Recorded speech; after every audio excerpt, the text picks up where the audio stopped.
Bismillahirrahmanirrahim. Assalamualaikum warahmatullahi wabarakatuh. Perkenalkan, nama saya Nila Ulfatur Raudah, NIM 204101010087 dari kelas PAI A5.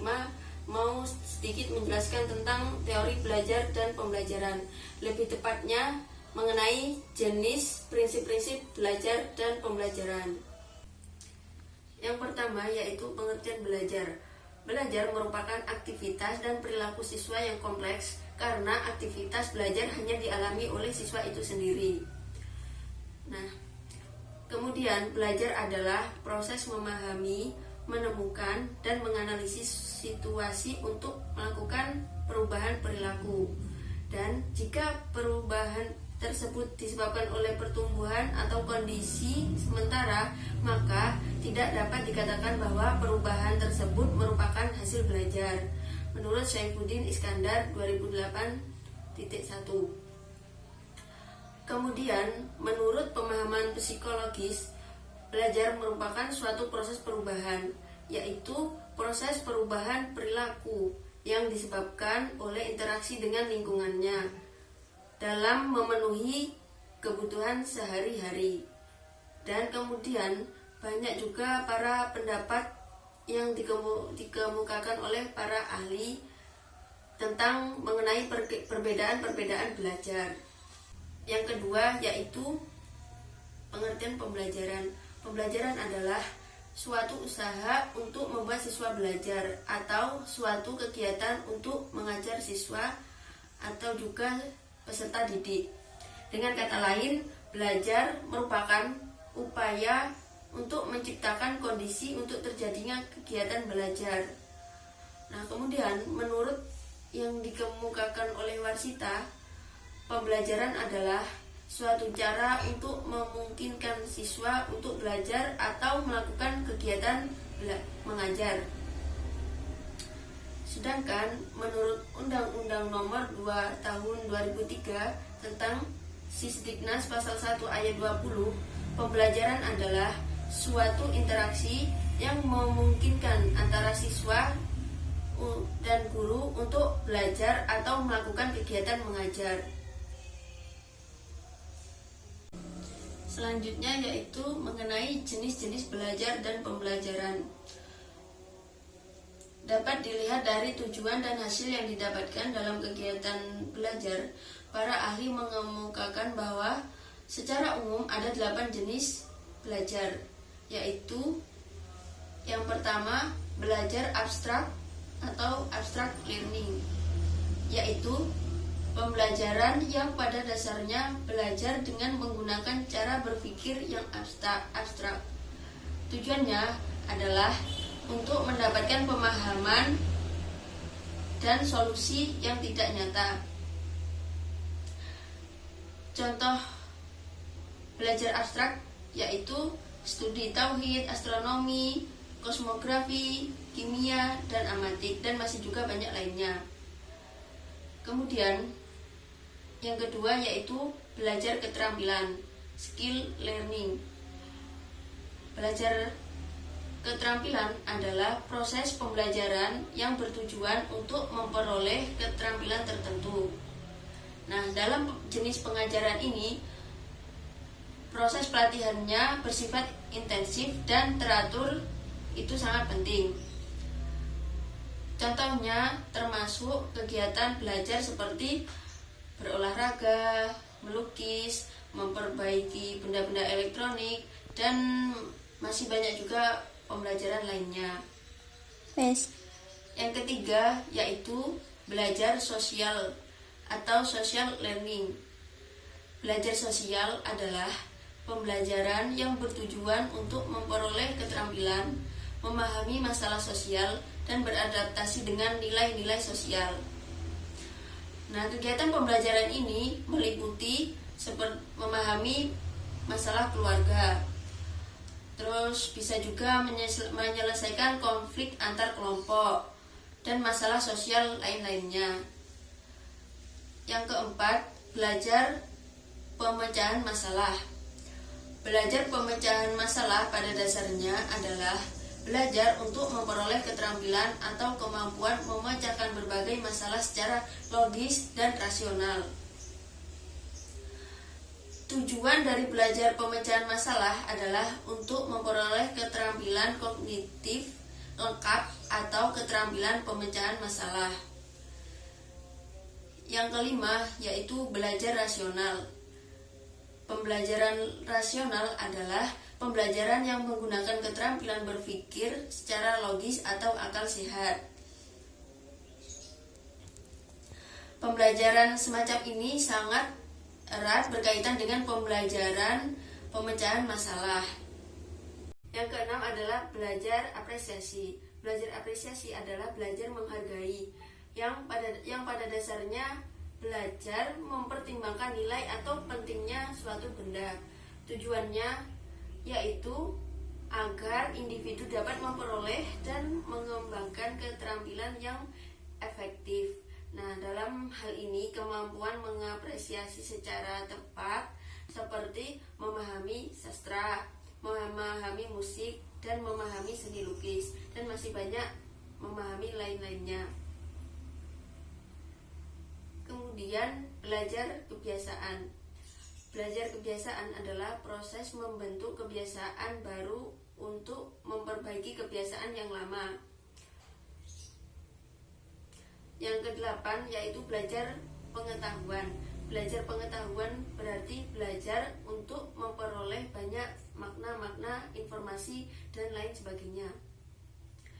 Pengetahuan belajar ini juga dapat diartikan sebagai rencana pembelajaran yang direncanakan untuk menguasai mata pelajaran dengan mengikuti survei atau penelitian dalam kegiatan eksperimen.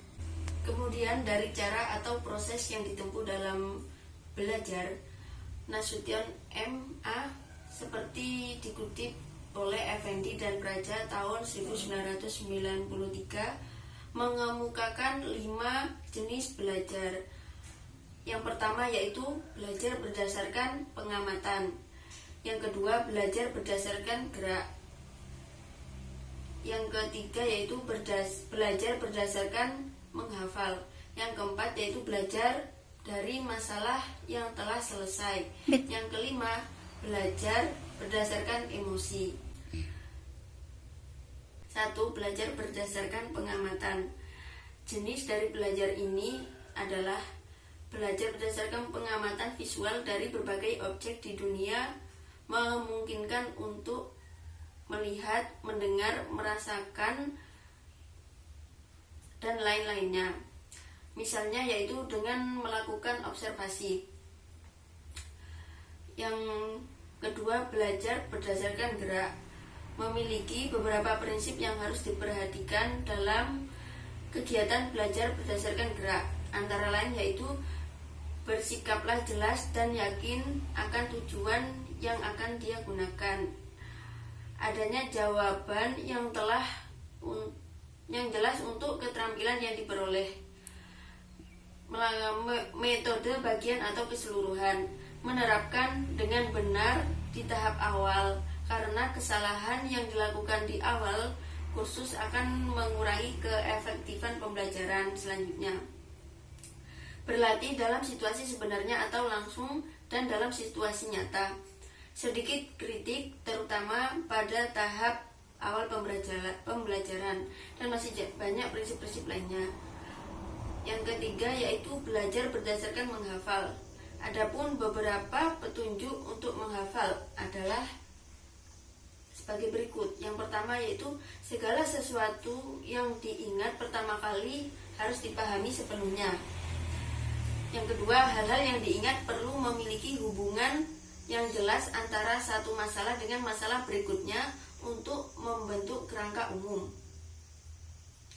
Yang ketiga, gunakan hal-hal yang dihafal secara fungsional dalam situasi tertentu, menggunakan catatan teknis. Yang terakhir yaitu pengulangan atau mengulangi hafalan tersebut. Yang keempat yaitu belajar dari masalah yang telah selesai.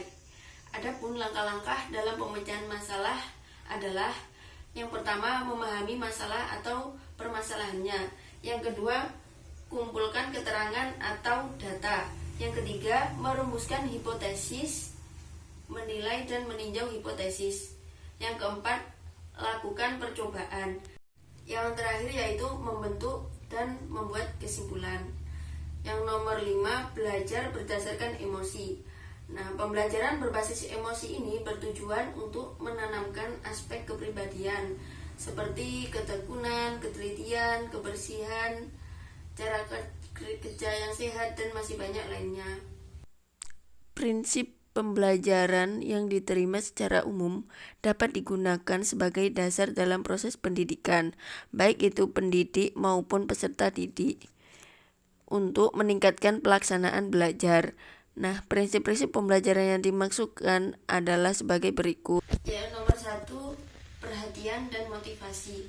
Perhatian merupakan suatu peran penting dalam aktivitas belajar. Mempelajari pelajaran tanpa memperhatikan para pendidik. Selain perhatian, motivasi juga memegang peran penting dalam kegiatan pendidikan. GG dan Berliner mendefinisikan motivasi adalah energi yang menggerakkan dan mendorong tindakan seseorang. Jadi dapat dikatakan bahwa motivasi merupakan kekuatan pendorong yang bergerak dan mengarahkan tindakan seseorang. Yang kedua, keaktifan. Hal ini menunjukkan bahwa pembelajaran tidak bisa dipaksakan oleh orang lain atau atas kehendak orang lain, dan juga tidak bisa didelegasikan kepada orang lain. Yang ketiga, keterlibatan langsung atau berpengalaman. Yang ketiga, keterlibatan langsung atau berpengalaman. Dalam proses pembelajaran ini membutuhkan komitmen dalam proses pembelajaran antara siswa dengan seorang guru secara langsung. Namun, keterlibatan langsung dengan pendidik tidak menjamin pembelajaran aktif. Yang keempat, pengulangan. Pengulangan erat kaitannya dengan pembelajaran adalah suatu tindakan atau tindakan dalam bentuk pelatihan berulang yang dilakukan oleh siswa dengan tujuan lebih memantapkan hasil belajar tersebut. Yang kelima yaitu tantangan. Jika guru atau seorang pendidik ingin siswanya berkembang dan selalu berusaha untuk mencapai tujuan, pendidik harus memberi tantangan dalam kegiatan pendidikan. Tantangan dalam aktivitas pembelajaran dapat diwujudkan dalam bentuk kelas, materi, dan alat pendidikan dipilih untuk latihan. Yang keenam, perbedaan individual. Pada dasarnya, setiap orang adalah satu kesatuan berbeda satu sama lain. Yang keenam yaitu perbedaan individual. Pada dasarnya, setiap orang adalah satu kesatuan berbeda satu sama lain. Tidak ada yang lebih baik di antara manusia-manusia tersebut. Yang ketujuh, korelasi. Asas korelasi adalah asas yang memperkenalkan materi pembelajaran antara satu topik dengan topik lainnya secara relevan dan secara lengkap. Selain itu, jumlah bagian memiliki arti dan signifikansi hanya jika dihubungkan bersama sebagai suatu kesatuan. Nah, atas dasar inilah kemudian disusun suatu organisasi kurikulum yang dinamakan korelat kurikulum dalam pengajaran, yakni suatu kurikulum yang khusus dirancang untuk menghubungkan berbagai disiplin ilmu, yaitu melalui cara okasional dan melalui cara korelasi. Yang kedelapan yaitu asas minat dan perhatian. Setiap orang memiliki kecenderungan dasar yang terkait dengan hal-hal di lingkungannya. Jika ada sesuatu yang membuatnya bahagia, dia mungkin tertarik dan berminat terhadap hal tersebut. Prinsip perhatian dapat dibedakan menjadi dua bentuk, yaitu perhatian spontan dan perhatian yang disebabkan karena dorongan atau dicoba untuk memperhatikan. Perhatian spontan biasanya disebabkan oleh kesadaran pribadi itu sendiri, sehingga perhatian spontan ini bertahan lama dan sulit untuk dilupakan.